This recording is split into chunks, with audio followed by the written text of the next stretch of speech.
Hi everyone, welcome to digital GK classes. तो आज से फिर से क्लासेस स्टार्ट हैं। कल आपको मैंने प्रीवियस ईयर क्वेश्चंस कराया था, 5 से 6 हज़ार लोगों ने देख लिया है और बहुत अच्छे क्वेश्चंस हैं। आप खुद अपने मार्क्स भी बता रहे हो। जितने लोगों ने भी कल की टेस्ट नहीं दी है, प्लेलिस्ट में आपको वीडियो मिल जाएगा, प्लीज़ जाकर देखें। या फिर मैं उसके लिंक जो है यूट्यूब का जो कॉमेंट सेक्शन है, टेलीग्राम पे भी आप जाकर देख सकते हो, उसे प्लीज़ देखना ज़रूर। बहुत अच्छे क्वेश्चंस हैं, ठीक है।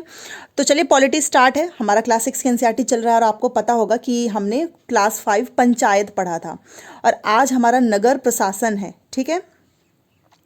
तो पीडीएफ अगर आपको मेरे टेलीग्राम चैनल पे मिल जाएंगी। और जैसे कि हमारा 12 बजे पॉलिटी है, 2 बजे आपका ज्योग्राफी है। आज ज्योग्राफी खत्म हो जाएगा तो वो भी क्लास ज़रूर देखना। बहुत इंपॉर्टेंट क्लासेस हैं क्योंकि यहीं से क्वेश्चंस आएंगे।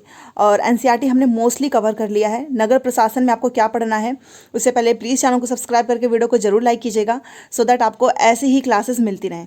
देखो, नगर प्रशासन में पहले मैं आपको थोड़ा सा यहाँ पर ओवरव्यू देना चाहूँगी ताकि आपको समझ में आ जाए कि इस चैप्टर में हम क्या क्या पढ़ने वाले हैं। एक गांव के मुकाबले शहर जो है वो ज़्यादा बड़ा और अधिक फैला हुआ होता है। शहर की गलियां ज़्यादा चौड़ी होती हैं, यहाँ के बाज़ारों में ज़्यादा भीड़ भाड़ होती है, पानी और बिजली की सुविधाएं होती हैं, अस्पताल होते हैं, यहाँ बहुत ज़्यादा वाहन होते हैं, यातायात को नियंत्रित करना पड़ता है। क्या आपने कभी सोचा है कि यह सब कितनी सुचारू रूप से कैसे चलता है? कौन सी संस्था है जो इसके लिए रिस्पॉन्सिबल है? निर्णय, आखिर डिसीजन कैसे लिए जाते हैं? प्लानिंग कैसे होती है? कौन है ये लोग जो सारा काम करते हैं? बस समझ गए आप कि आपको क्या पढ़ना है आज। मतलब आज जो हम पढ़ने वाले हैं कि जो भी एक काम हो रहा है, आखिर में उसकी रिस्पॉन्सिबिलिटी किसकी है।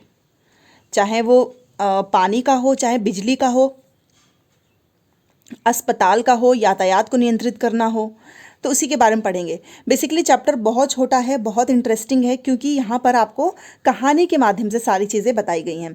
तो मैं तो ये पूरी कहानी आपको नहीं पढ़ के सुनाने वाली हूँ क्योंकि इस कहानी से तो वैसे भी कुछ आने वाला नहीं है, बट क्या आएगा तो वो आपको यहाँ से पता चलेगा। सबसे पहले जैसे कि नगर निगम जो है उनका क्या काम होता है, वार्ड का क्या काम होता है, परिषद का क्या काम होता है, यही आपको बताना है। तो देखिए यहाँ से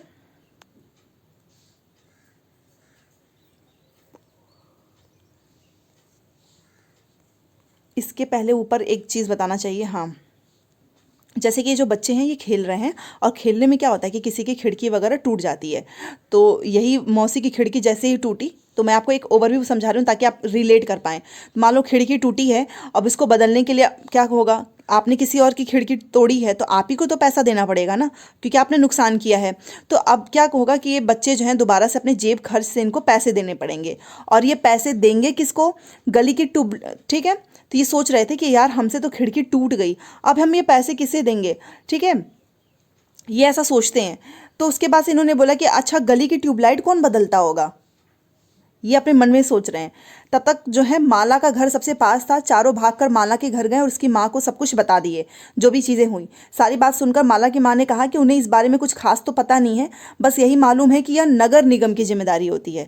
मतलब कि ट्यूबलाइट वगैरह जैसे कि रोड पे आपने भी देखा होगा, आप भी सोचते ही होंगे, आपको तो पता भी होगा कि ट्यूबलाइट हो गया, रोड हो गया, सड़क, इन सब का काम किसका है? नगर निगम का काम है। इसने बता दिया कि देखो ये सब काम नगर निगम का है। फिर उन्होंने बोला देखो यास्मीन खाला से पूछना चाहिए, वे हाल ही में नगर निगम से सेवानिवृत्त हुई हैं।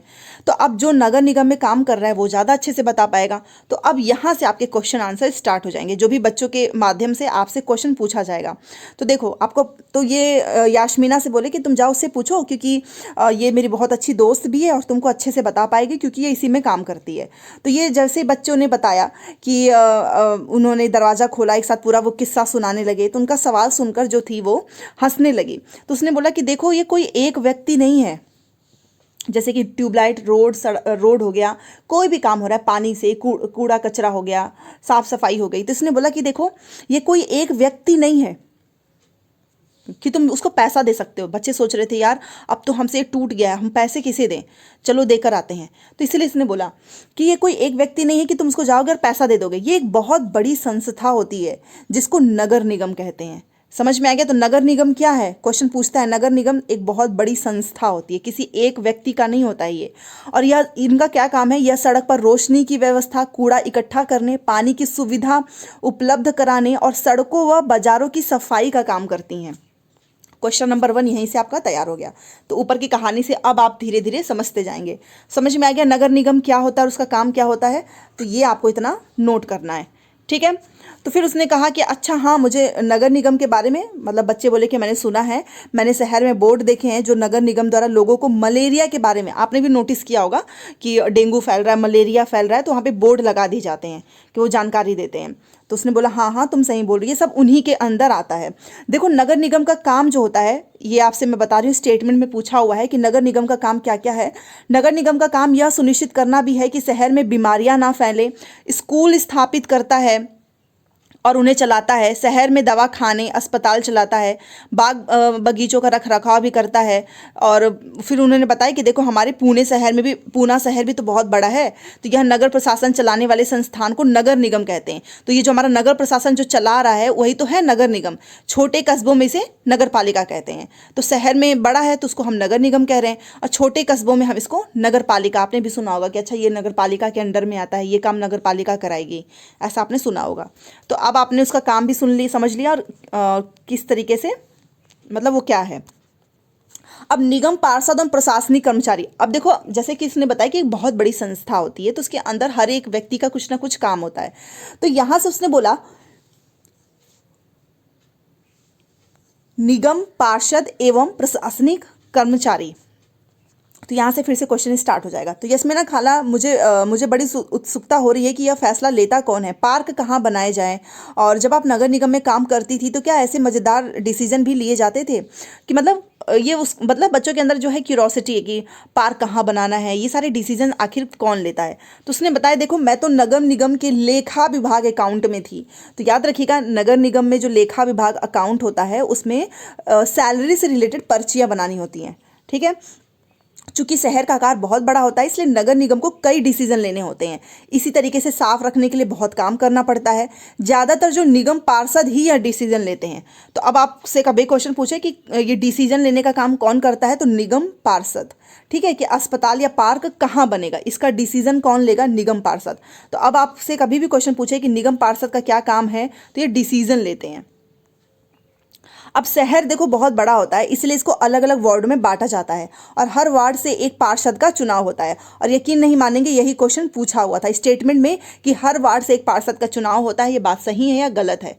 आप देखते हो ना स्टेटमेंट में पूछता है कि इसकी सही व्याख्या करता है, उसी में पूछा था कि हर वार्ड से एक पार्षद का चुनाव होता है। नगर निगम के कुछ निर्णय ऐसे होते हैं जो सारे शहर को प्रभावित करते हैं। ऐसे जटिल निर्णय पार्षदों के समूह द्वारा लिए जाते हैं। कुछ पार्षद मिलकर समितियां बनाते हैं जो विभिन्न मुद्दों पर विचार करके निर्णय लेती हैं। तो ये आपको पॉइंट इतना याद रखना है। और इसका एग्जाम्पल दे देती हूँ कि ये किस टाइप का डिसीजन लेते हैं। जैसे कि बस स्टैंड को बेहतर बनाना है, भीड़ भाड़ वाले बाजार का कचरा जो है ज़्यादा नियमित रूप से साफ करना है, या फिर शहर के मुख्य नाले की सफाई होनी है। पार्षदों की समितियां ही पानी कचरा जमा करने, सड़कों पर रोशनी आदि की व्यवस्था करती हैं, ठीक है। तो ये सब ये लोग इस तरीके का इनका डिसीजन होता है, तो आपको याद रखना है। और जब एक वार्ड के अंदर की समस्या होती है तो वार्ड के लोग पार्षद से संपर्क करते हैं। तो जब भी वार्ड के अंदर कोई भी प्रॉब्लम होगी ना तो ये किसे संपर्क करेंगे, पार्षद से, ठीक है। चलिए अब ये आपका इंपॉर्टेंट है। जहां पार्षदों की समितियां पार्षद विभिन्न मुद्दों पर निर्णय लेने का काम करते हैं, वहीं उन्हें लागू करने का काम कमिश्नर और प्रशासनिक जो है कर्मचारी करते हैं। तो इनको लागू करने का काम कौन करेगा, आयुक्त, या फिर जिसको हम प्रशासनिक जो कर्मचारी होते हैं वो करते हैं। आयुक्त मतलब कमिश्नर और प्रशासनिक कर्मचारियों की सरकार द्वारा नियुक्ति की जाती है, जबकि पार्षद निर्वाचित होते हैं।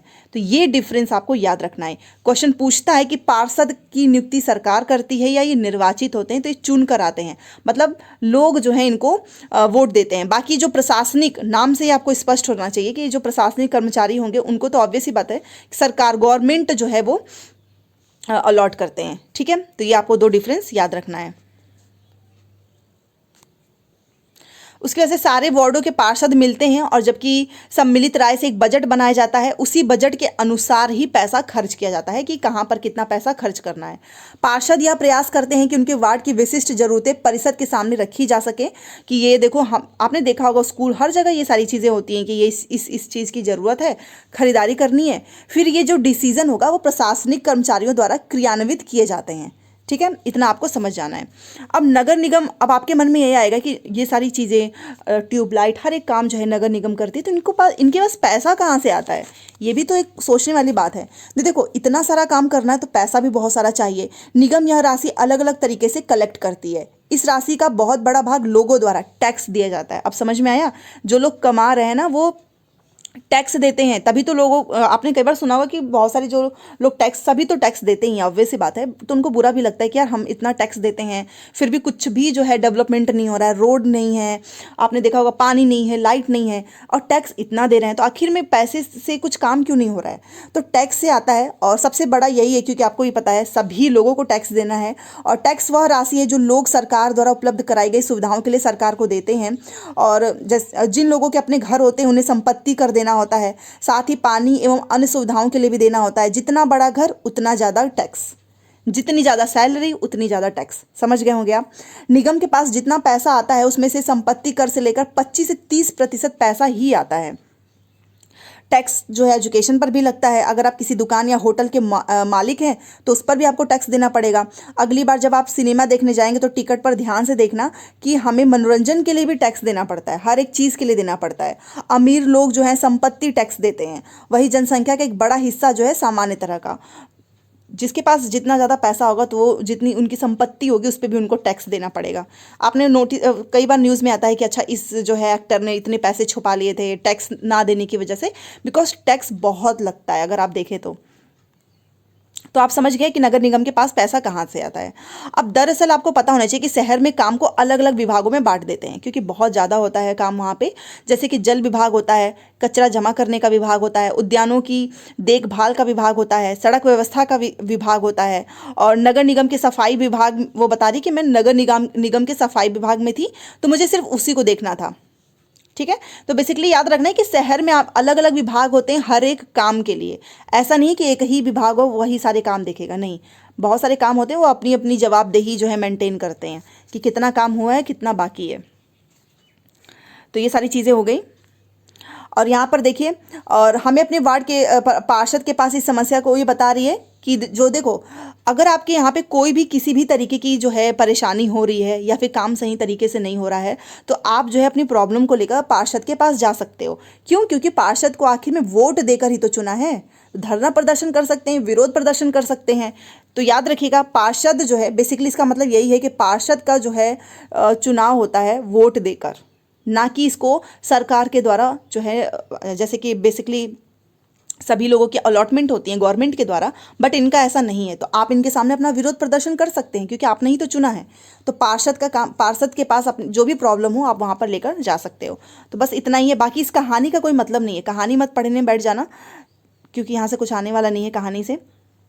यहाँ पर हम जो नगर प्रशासन के बारे में पढ़ रहे हैं कि शहरों में किस तरीके से काम होता है, और स्टेटमेंट में यही आपसे पूछेगा। ये यहाँ पर इंपॉर्टेंट है, इसको मैं बताना चाहूँगी। 1994 में सूरत, आपको पता ही है गुजरात का शहर है, यहाँ पर भयंकर प्लेग फैला था। ठीक है, और आपको पता है कि सूरत जो है भारत के सबसे गंदे शहरों में एक था। लोग घरों का और होटलों का भी कूड़ा कचरा पास की ही नाली या सड़क पर फेंक देते थे। इससे सफाई कर्मचारियों को कूड़ा कचरा उठाने तथा उसे ठिकाने लगाने में काफ़ी प्रॉब्लम होती थी। ऊपर से नगर निगम अपना काम सही से कर नहीं पा रहे थे, जिससे स्थिति और बदतर हो गई थी। प्लेग जो है वो हवा के जरिए फैलता है। तो अब ये क्वेश्चन यहाँ से पूछ सकता है कि प्लेग जो है किस तरीके से फैलेगा? गंदगी की वजह से तो फैलेगा, और ये हवा के जरिए फैलता है। जिन लोगों को प्लेग हो जाए उन्हें दूसरों से अलग रखना पड़ता है। सूरत में उस साल बहुत से लोगों ने अपनी जान गंवाई। करीब 3 लाख से अधिक लोगों को शहर छोड़ना पड़ा। प्लेग के डर ने यह अनिवार्य कर दिया कि नगर निगम मुस्तैदी से काम करे, मतलब अच्छे से सारे शहर की अच्छी तरीके से सफाई करे। आज की तारीख में चंडीगढ़ के बाद भारत के सबसे साफ शहरों में दूसरा स्थान सूरत का है। तो क्वेश्चन यहाँ से पूछेगा कि प्लेग किस तरीके से फैलता है, साथ में सबसे ज़्यादा स्वच्छ शहर कौन सा है, तो वो है हमारा चंडीगढ़, और इसके बाद से अब आ गया है सूरत। ठीक है, तो ये जो है फैक्ट वाली चीज़ें हैं, तो ये आपको याद रखना है। तो यहाँ से पूछता, वैसे भी पूछता ही है प्लेग की बीमारी के बारे में कि किस तरीके से फैलता है। और ये नीचे के क्वेश्चन आंसर आपके वाले नहीं है। तो आपको क्या करना है, ज़्यादा इससे नोट्स नहीं बनाना, ये एक पेज में ही आपका नोट्स बन जाएगा। मैं आपको PDF भेजूंगी ना टेलीग्राम पे, देन आप डाउनलोड कीजिएगा। जो जो मैंने हाईलाइट किया है कि नगर निगम क्या होता है, पार्षद क्या होता है, प्रशासनिक कर्मचारी किसका क्या काम है, कोई प्रॉब्लम हो गई तो किस तरीके से करेंगे, पार्षद का जो है चुनाव होता है कि सरकार उसको जो है अलॉट करती है, प्रशासनिक कर्मचारी, तो ये सारे पॉइंट आपको नगर प्रशासन से ही नोट करने हैं। तो आप प्लीज़ इसको अच्छे से नोट करना, रिवीजन करना। भले से चैप्टर छोटा होगा, आपको देखने में लग रहा है, बट यहाँ से जब क्वेश्चन पूछेगा तो वो छोटा नहीं होगा, क्योंकि ये लोग पहले पूरी कहानी लिखेंगे कि एक लड़का है, उसके यहाँ पे ऐसे ऐसे हो रहा है, सही तरीके से काम नहीं हो रहा है, तो अब उसको किसके पास जाना चाहिए, पार्षद के पास, प्रशासनिक कर्मचारी, दोनों के पास। ऐसे तरीके, इस तरीके के ऑप्शंस आपसे वहाँ पर एग्जामिनेशन हॉल में आपको देखने को मिलेगा। तो इसलिए आप अपनी अभी से जो है सारे कॉन्सेप्ट क्लियर कर लीजिए ताकि कोई दिक्कत ना हो। तो चलो मिलते हैं 2 बजे फिर से आपकी ज्योग्राफी की क्लास है। Thanks for watching. जाते जाते लाइक शेयर सब्सक्राइब तो प्लीज़ करके जाइएगा।